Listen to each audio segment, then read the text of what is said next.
Las tres historias que les compartiré hoy demuestran cómo para ciertos humanos no existe un límite para su crueldad. Aunque demasiado tristes, estas historias sucedieron en realidad. Los directivos del Hospital Salgado Filho en Río de Janeiro, Brasil, no entendían por qué la tasa de mortalidad de la unidad de cuidados intensivos de emergencia del centro médico había crecido vertiginosamente en los últimos 2 años. El personal en salud se capacitaba constantemente en nuevos procedimientos y avances en tratamientos para ofrecer un mejor servicio y salvar vidas. Pero lo que más los desconcertaba es que las muertes eran más frecuentes. A finales de abril de 1999, una señora encargada de la limpieza del hospital descubrió a un ayudante de cabello gris sacando una jeringa de cloruro de potasio, la cual deslizó en el bolsillo de su uniforme. Lo hizo sigilosamente para no ser descubierto. Ella notó que eso no era normal, por eso lo siguió para observar qué hacía con el medicamento. El hombre ingresó a la unidad de cuidados intensivos. Ella observó cómo presionaba silenciosamente la aguja en la bolsa de goteo intravenoso de media docena de pacientes, quienes minutos después fallecían. Incrédula y consternada por lo que descubrió, la señora dio aviso a los administradores del centro médico, quienes de inmediato trasladaron a este sujeto a una unidad ambulatoria para cubrir su siguiente turno. Como era de esperarse, la tasa de mortalidad en cuidados intensivos disminuyó a 0. 3 días después, el enfermero fue remitido de nuevo al piso de cuidados intensivos. Los directivos estaban casi seguros que este sujeto era el que disponía de las vidas de los pacientes, pues precisamente ese día fallecieron 4 personas, mientras la policía esperaba en una oficina cerca al hospital para realizar el arresto, ya con las pruebas de sus crímenes. Lo que causa un poco de indignación es que hayan sacrificado a 4 pacientes indefensos, pero desafortunadamente los agentes necesitaban pruebas. Así las cosas, iniciaron una investigación exhaustiva, verificaron los registros del hospital y descubrieron que la tasa de mortalidad de la unidad de cuidados intensivos se duplicó en los turnos de 12 horas que cubría este enfermero. Las estadísticas revelaron la escalofriante cifra de 131 de las 225 muertes en esta área del hospital, mientras este asesino disfrazado de enfermero estaba de servicio. Ya con las suficientes evidencias de lo que sucedía, Edson Guimaraes fue arrestado. Edson Guimaraes, de 42 años, un hombre tranquilo, de ojos negros, a quien apodaron Ángel de la Muerte, inicialmente confesó de 5 asesinatos. Este individuo argumentó que había terminado con las vidas de los pacientes para aliviar su sufrimiento. También admitió que informaba a las funerarias con la esperanza de ganar $60 si era el primero en registrar la muerte del paciente y si la familia aceptaba los servicios de la funeraria. Edson también dijo que en el hospital el personal de la morgue suele ganar una comisión de las funerarias cuando hacen una referencia, así que él decidió buscar las funerarias y hacer lo mismo. En la rueda de prensa, los periodistas le preguntaron si había envenenado a los pacientes, a lo que Guimaraes respondió: algunos pacientes sí, elegí a los pacientes que vi sufrir, generalmente pacientes con SIDA, pacientes casi terminales. Estoy tranquilo porque los pacientes estaban en coma y no tenían forma de recuperarse. Los fiscales que acusaron a Guimaraes argumentaron que la mayoría de los pacientes estaban inconscientes o en coma, que los mató con inyección letal o quitándoles las máscaras de oxígeno. Imagínense, estas eran personas totalmente vulnerables y que no podían defenderse por sí mismas. Tras la fría confesión del enfermero, el abogado de Guimaraes optó por una defensa. Objetó locura, pero recientemente se cambió la táctica y Guimaraes ahora dice que ha sido enfermero 20 años y no cometería esta negligencia ante Dios. Edson Guimaraes se retractó de su confesión y ahora insiste en que él no mató a nadie, pero que solo confesó porque la policía lo amenazó con golpearlo. Insistió en que, si bien había referido a familiares de pacientes fallecidos a la funeraria de su amigo, nunca recibió pago alguno por ello. El 21 de febrero de 2000, Guimaraes, o el Ángel de la Muerte, fue condenado por el asesinato de 4 pacientes y sentenciado a 76 años de prisión. Aunque, como les conté, a su prontuario se podrían sumar alrededor de 131 pacientes que fallecieron entre el 1 de enero y el 4 de mayo de 1999. En 1982, la doctora Kathleen Holland inauguró su clínica pediátrica en Kerrville, Texas, Estados Unidos. Contrató a varias enfermeras, entre ellas a una vocacional licenciada, quien recientemente había renunciado al hospital del Centro Médico del Condado de Bexar. Ya en el ejercicio de su labor en la clínica, durante los 2 meses siguientes a su ingreso, 7 niños sufrieron convulsiones. De inmediato, esta enfermera vocacional fue cuestionada por estos eventos. La enfermera palideció y dijo que no tenía ni idea de lo que había sucedido, y poco después, uno de los niños que convulsionaba murió. Sin embargo, una botella de succinilcolina, un poderoso relajante muscular, había desaparecido, y de repente, esta nueva enfermera había localizado la botella rápidamente. Holland empezó a sospechar por qué esta enfermera renunció al hospital del condado de Bexar un par de meses atrás. No tenía ni idea de la clase de demonio que había decidido contratar. Pero antes de saber qué sucedió con la doctora Holland y esta enfermera vocacional, hay que volver en el tiempo un par de meses atrás. Luego de terminar su turno nocturno de enfermería en la unidad de cuidados intensivos pediátricos del Hospital del Condado de Bexar en San Antonio, Texas, Susana Maldonado ingresó a la oficina de su jefe Pat Belko con noticias poco alentadoras. La enfermera Susana le expresó a su jefe que demasiados bebés estaban muriendo en la unidad de cuidados intensivos. Los decesos ocurrieron en el turno de la noche, bajo el cuidado de la misma enfermera. La jefa de Susana tenía información de que algo sucedía en la unidad de cuidados intensivos. Las enfermeras hablaron sobre el tema durante semanas e incluso meses, pero ella lo consideró como un chisme malicioso. Pero Susana no había terminado. Ella estudió minuciosamente el libro del censo de la unidad de cuidados intensivos, la lista de pacientes y su condición durante su estadía en la unidad. Además, averiguó cuántos niños habían muerto durante emergencias repentinas y en qué turno ocurrieron los decesos. Se ve mal, le dijo Susana a su jefa. Con base en estas sospechas, los directivos del Hospital del Condado de Bexar, una institución pública creada para salvar vidas, iniciaron una serie de búsquedas privadas extraordinarias para determinar si una de las enfermeras estaba matando a los niños. Mientras corrían las investigaciones, los niños en la unidad de cuidados intensivos sufrían y en ocasiones llegaban hasta la muerte. Los niños que parecían estables de repente dejaron de respirar, tuvieron convulsiones, sus corazones se detuvieron o latían irregularmente. Los bebés, pinchados con agujas intravenosas, comenzaron a botar sangre. Sus mecanismos de coagulación inexplicablemente se volvieron locos. Una y otra vez, los problemas surgieron en el turno de enfermería de 3 a 11 de la noche, que cubría la enfermera llamada Janine Jones. Entre mayo y diciembre de 1981, la investigación privada del hospital encontró que 10 niños de la unidad de cuidados intensivos murieron por complicaciones supuestamente repentinas e inexplicables. En los 10 casos, Janine Jones estuvo al lado de la cama del niño, o lo que el informe llama los momentos finales. Desafortunadamente, para cuando se escribió el informe final de la investigación, Janine Jones ya no estaba en el hospital del condado de Bexar. Lo más increíble fue que los directivos del hospital no denunciaron a Janine por miedo a una mala imagen y a enfrentar una demanda de parte de la enfermera, pues no tenían pruebas fehacientes contra ella. En cambio, pensaron en cerrar toda la unidad de cuidados intensivos, pero finalmente decidieron prescindir de los servicios de las enfermeras vocacionales con licencia, con el pretexto de mejorar el personal de enfermería. Janine Jones y las demás enfermeras vocacionales recibieron buenas recomendaciones y les ofrecieron empleo en otras áreas del hospital, pero Janine rechazó la oferta y el 17 de marzo de 1982 dejó de trabajar en ese centro médico. Y como se pueden imaginar, tras su renuncia, los eventos inexplicables cesaron. Al quedar desempleada, Janine se enteró de la inauguración de la clínica de la doctora Holland en Kerrville, Texas. A la doctora le advirtieron de los antecedentes de la enfermera, pero ella no prestó atención. Creyó que Janine era una víctima del patriarcado que manejaba el hospital en el que ella había trabajado. Es así como en un lapso de 31 días, 7 niños a cargo de esta desalmada enfermera sufrieron 8 emergencias médicas diferentes y debieron ser remitidos al Hospital St. Peterson para recuperarles su salud.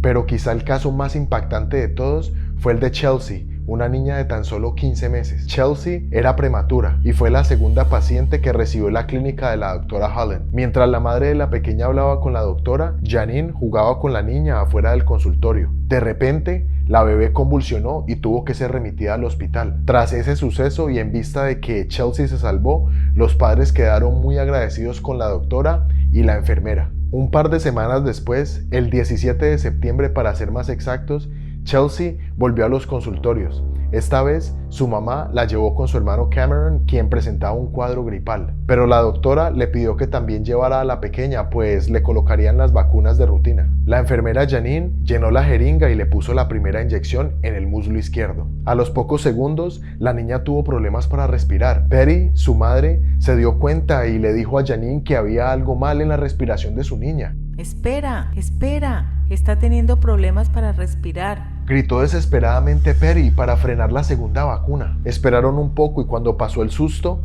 la malvada enfermera aplicó la segunda dosis. Chelsea dejó de respirar de inmediato. En medio de la desesperación llamaron al servicio de la ambulancia, que llegó a los pocos minutos. Realizaron el protocolo de reanimación y lograron que volviera a respirar. De inmediato se dirigieron a un hospital de alta complejidad. En la ambulancia iba la pequeña con la enfermera Janine. En otro auto iban los padres y en un tercero la doctora. De pronto, la ambulancia se detuvo a un lado de la carretera. El monitor mostraba una línea plana. La doctora Holland se bajó presurosa de su auto y ante la mirada atónita de los padres de Chelsea, le practicó maniobras de resucitación y le inyectó medicamentos en un intento por traer de vuelta la vida a la pequeña. Como no había respuesta positiva, de inmediato siguieron para el hospital, en donde otros médicos durante 20 minutos intentaron inútilmente revivirla. Chelsea había fallecido.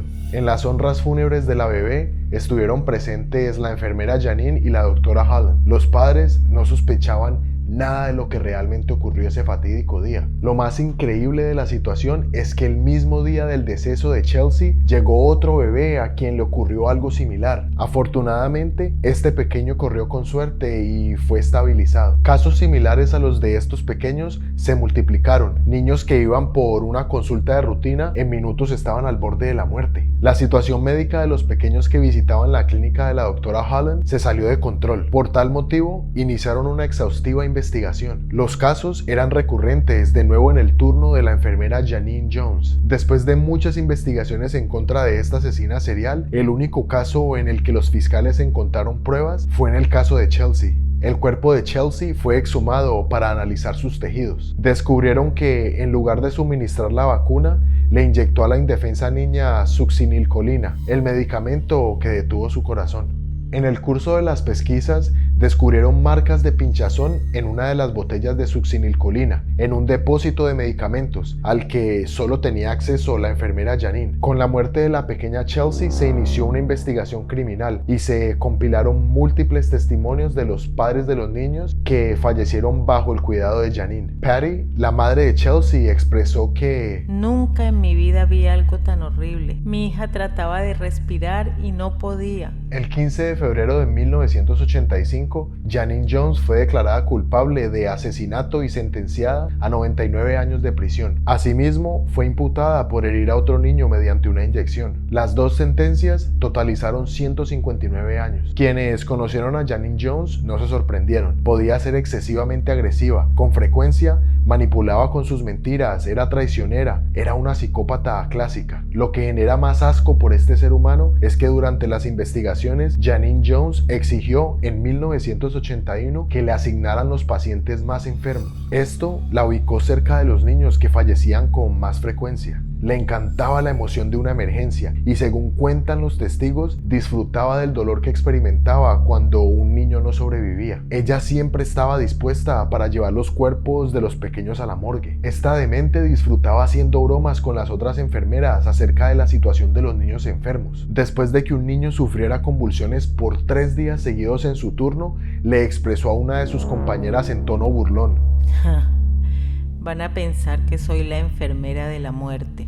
Durante el juicio, los fiscales argumentaron que Janine Jones tenía un complejo de héroe, necesitaba llevar a los niños al borde de la muerte y luego los revivía para ser aclamada como su salvadora. Esta psicópata asesina era enfermera vocacional con licencia, lo que le permitía pasearse por los diferentes centros médicos de Texas, por lo que las autoridades sospechaban que puede ser responsable de al menos 60 muertes de niños. Lo más inverosímil es que, a pesar de estar condenada a tantos años de prisión, la enfermera de la muerte, como se autodenominó, estaba programada para ser liberada en 2018, debido a la ley de liberación obligatoria de Texas. horas, que permite a los convictos argumentar su buen comportamiento para completar sus sentencias antes del tiempo al que fueron sentenciados. Esto no era justo. Tanto dolor que causó, tantas muertes inocentes no podían quedar impunes. Por esto, los fiscales de Texas estaban decididos a no liberarla. Ellos estaban seguros de que Janine había matado a muchos más niños. Janine Jones es considerada como una de las peores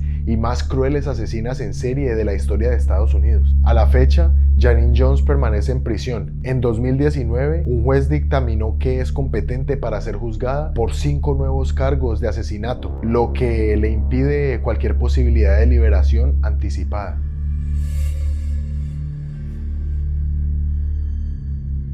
En la mañana del 30 de abril de 2003, en la ciudad de Sonthofen, en Alemania, Beata Giel, una señora de 79 años, sufrió un infarto y fue remitida al hospital de la ciudad, en donde la estabilizaron de tal manera que en la tarde gozaba de buena salud, lo que le permitió de partir alegremente con sus hijas. Según el parte médico, todo estaba bajo control, pero inesperadamente, a eso de las 10 de la noche, sin razón y sin ninguna explicación, la señora falleció. Tiempo después, la señora Gertrude Reindy, de 79 años, ingresó al mismo hospital porque padecía de cálculos biliares. A diferencia de Beata, la paciente que había fallecido sin razón alguna, Gertrude notó algo extraño y al día siguiente le rogó a su hijo en un tono muy desesperado y suplicante para que la llevara a su casa. Pero desafortunadamente nadie le prestó atención y lo más doloroso es que en la mañana siguiente la encontraron muerta. Los médicos argumentaron que el deceso de Gertrude fue por problemas intestinales. ¿A que no se imaginan? Sí, las dos pacientes estaban al cuidado del mismo enfermero.